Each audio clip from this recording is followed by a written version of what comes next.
بشعار الحب وبالرحمة بلسان واضح بيان. إسلام لجنته تدعو قلوب الناس إلى الرحمة، تبغي الخير لمن تدعو كي تنقذه من النيران، تهدي النور لمن تدنو كي تحمله إلى الإيمان. بشعار الحب وبالرحمة بلسان واضح بيان. إسلام لجنته تدعو قلوب الناس إلى الرحمة.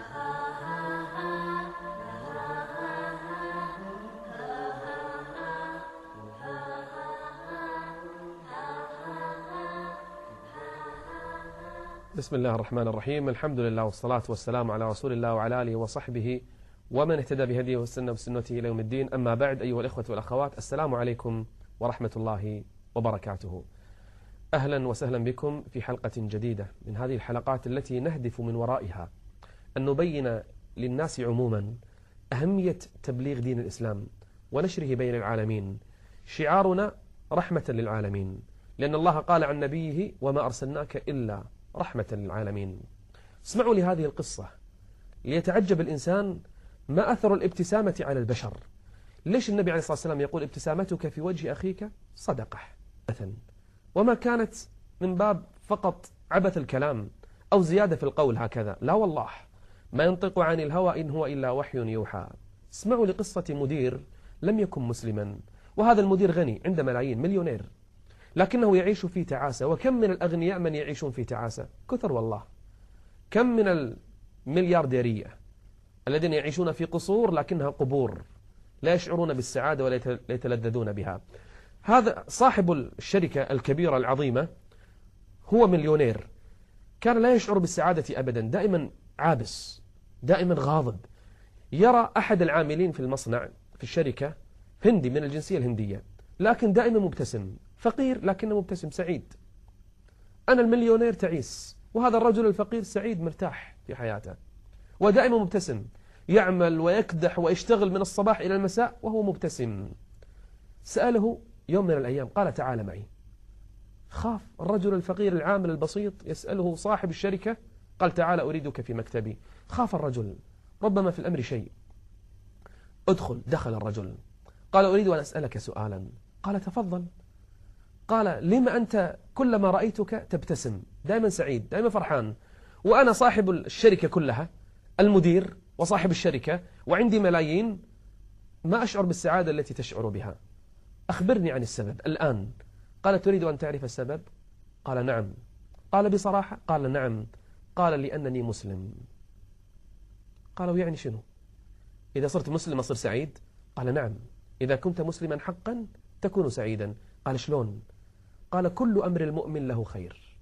عندنا قاعدة: إن أصابه سراء شكر فكان خيرا له، وإن أصابته ضراء صبر فكان خيرا له. حنا عندنا إيمان في القدر. كنت فقير ولا غني نفس الشيء، كنت مريض ولا معافى نفس الشيء، كنت في نعمة ولا نقمة نفس الشيء. نصبر ونشكر، نرضى بقدر الله جل وعلا. قال: يعني إذا صرت مسلم أصير سعيد مثلك؟ قال: بالتأكيد. قال: خذني معك. ذهب، ولحسن حظه كانت هناك محاضرة، وأحد الشيوخ كان يتكلم في المحاضرة. دخل هذا الهندي وهذا الرجل الغني المليونير ومعهم رجل ثالث، دخلوا إلى المحاضرة وقطعوا المحاضر كلامه، قطعوا كلام المحاضر. قالوا: لو سمحت، لأن في أمور ما تتأخر ما تتعطل.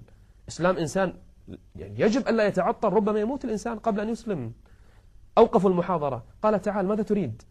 دخلوا عند الشيخ، قالوا له: هذا الرجل يريد أن يشهر إسلامه. قال الشيخ: نريد أن نعرف لما. قضية مو أنك تسلم، قول لنا ليش تبي تسلم أصلا. فأخبره بالقصة. قال: الآن أنت مقتنع بالإسلام؟ قال: نعم. ترى الإسلام يعني كذا وكذا، مقتنع؟ قال: نعم بالتأكيد.